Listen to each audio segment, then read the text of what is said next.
Assalamualaikum warahmatullahi wabarakatuh. Saya Erna. Saya mau menceritakan tentang sebuah pengalaman dari teman saya. Sebelumnya terima kasih sudah klik channel ini dan kalau bisa subscribe. Pertama kali saya ketemu sama teman ini sebenarnya sudah lama. Kebetulan dia sama suaminya adalah juru kunci di desanya.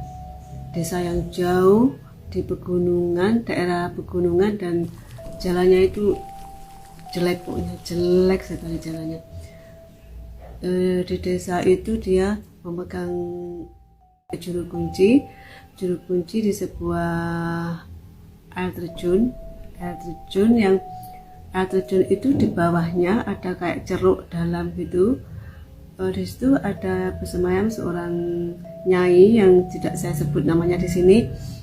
Seorang nyai itu dia itu punya penampilannya kayak pendekar, terus pakai gelungan tuh, terus pakai yang kayak ilalang yang dibuat manten-mantenan dulu waktu kita kecil itu, dikait-kaitkan itu jadi kayak mahkota gitu. Tapi bukan mahkota, yang kayak tusuk-tusuk itu, kayak itu dah. Terus itu kalau kita bisa melihat di dekat air terjun itu ada sebuah batu yang kata teman saya itu di situ ada sebuah kayak pahatan, kayak lukisan itu persis seperti wajah nyai itu. Satu hari Bu Ripah dan Pak Parmen ini ke sawah. Sebenarnya gini, Pak Parmen ini sudah 2 hari dimimpikan sama Nyai itu kalau waktunya selamatan di desa itu ataupun di tempat air terjun itu. Pak Parmen itu karena kesibukannya, karena dia juga seorang tabib, dia juga jualan tuku kelontong di rumahnya, dan dia juga petani di sawahnya. Jadi karena kesibukannya dia itu lupa. Padahal sudah dua kali mimpi Nyai itu memberikan tanda kalau waktunya untuk selamatan, yang biasanya selamatannya itu pakai nasi golong. Nasi golong itu kalau di Banyuwangi itu nasi putih yang di dalamnya itu ada telur rebus, dan juga ada macam-macamnya, nanti ada kayak lauknya, ada apanya, pokoknya kalau nasinya itu nasi golong gitu. Singkat cerita, waktu Pak Parmen dan Bu Ripah ini di sawahnya, lagi bertanam di sawahnya, ada Pak Wito. Pak Wito itu seorang perangkat desa yang membawa rombongan kurang lebih 5 orang anak. 5 orang anak ini kemudian dikenalkan sama Pak Wito ke Pak Parmen dan Bu Ripah. Kemudian mereka saling berkenalan, ada Anton, Reni, Ani, dan Soya. Rudi, Anton, Ani, Soya, Rudi, Reni. Saya agak lupa. Itu juga nama samaran. Mereka ini setelah berkenalan, kemudian dibawa sama Pak Parmen dan Bu Ripah ke rumah Pak Parmen. Kebetulan karena Pak Parmen ini seorang tabib, jadi dia punya kamar-kamar kalau pasiennya juga jauh-jauh, ada yang dari Jakarta, dari luar Jawa, dari macam-macam pokoknya. Itu kalau pasien ini agak berat, dia nginep di sana, di rumahnya Pak Parmen. Jadi otomatis Pak Parmen punya kamar-kamar yang banyak. Setelah mereka ke rumah Pak Parmen, basa-basi sebentar, akhirnya anak-anak ini menuju ke kamarnya masing-masing. Kemudian setelah agak sorean, Pak Parmen ini ke ruang tengah bersama anak-anak ini bersendagura, ya kayak biasanya itu. Pak Parmen sama Bu Ripah gabung sambil Pak Parmen ini menyelipkan cerita kalau di desa ini ada sebuah air terjun. Air terjun itu dikuasai oleh seorang nyai. Nyai ini tidak mau ada orang yang mandi ke sekitar air terjun itu. Jadi Pak Parmin sambil bercerita juga mewanti-wanti, bisa mandi ke sungai manapun, kan situ banyak sungai, bisa mandi ke sungai manapun, tapi jangan ke sekitar air terjun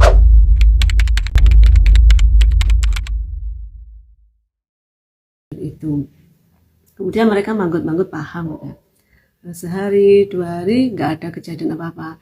3 hari, setelah 3 hari ada kehebohan karena kegiatannya sangat padat. Mereka anak-anak ini, Reni, Anton, Rudi, Ani, dan Soya jalan-jalan di sekitar air terjun itu. Karena cuaca sangat terik, tidak tahu siapa yang pertama kali mulai untuk mandi ke sungai dekat air terjun itu. Semuanya mandi, lupa dengan petuahnya Pak Parmin.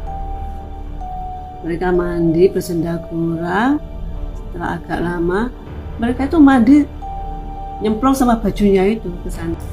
Jadi mereka mandi dengan semua pakaian lengkap, dengan berpakaian lengkap, dengan jas alma maternya apa itu.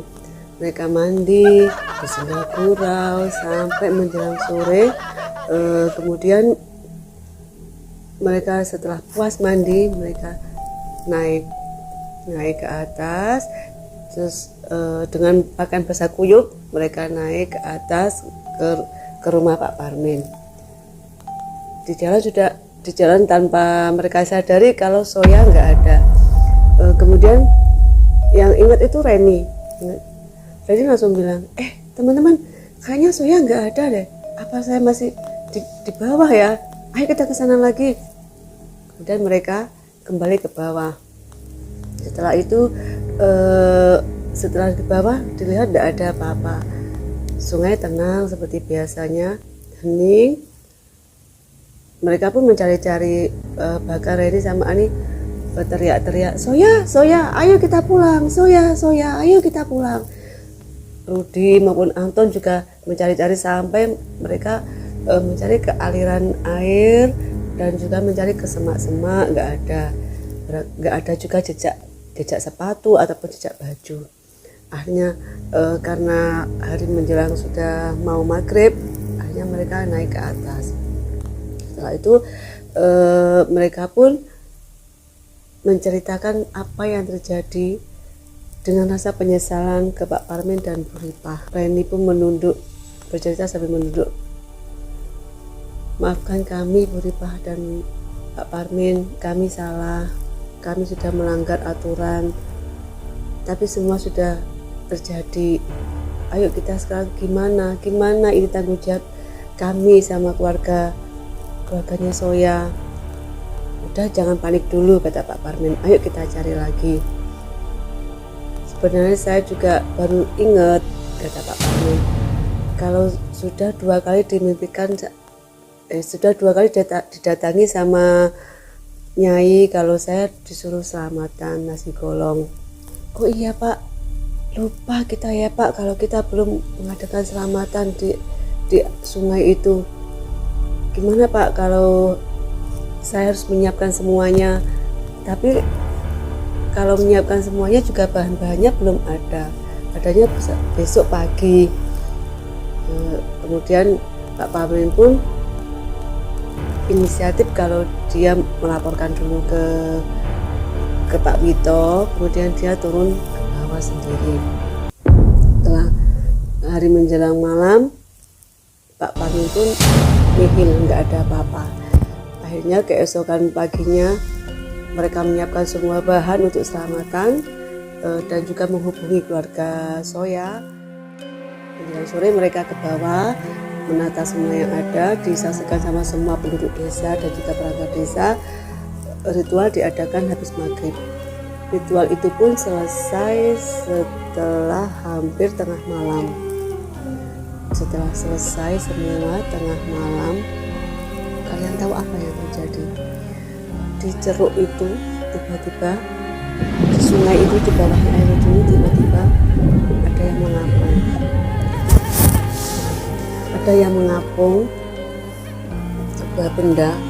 Orang kampung terkejut, itu apa? Setelah dipakai lampu, pakai obor, pakai senter, mereka pun teriak, ibunya Soya pun teriak, Soya itu anak saya, itu Soya itu anak saya. Kemudian mereka pun bergegas ke bawah, yang laki-laki ke bawah mengevakuasi jenazah Soya.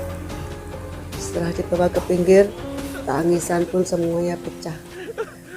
Jenazah itu utuh, alma maternya pun tidak ada yang lecet, semua utuh.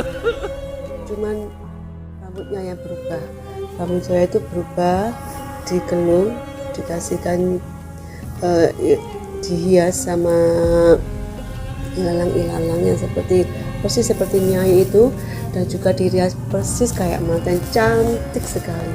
Semua pun menangis, teriak-teriak menangis. Ibunya yang histeris menangis, Reni, Ani juga menangis histeris. Mereka tidak menyangka akan setragis ini. Setelah jenazah dievakuasi, dibawa ke atas, dan Soya dikebumikan seperti muslim pada umumnya. Dari sini kita bisa mengambil hikmahnya, dimanapun kita berada kita harus menghormati adat yang ada. Terima kasih sudah menonton sampai tuntas. Assalamualaikum warahmatullahi wabarakatuh.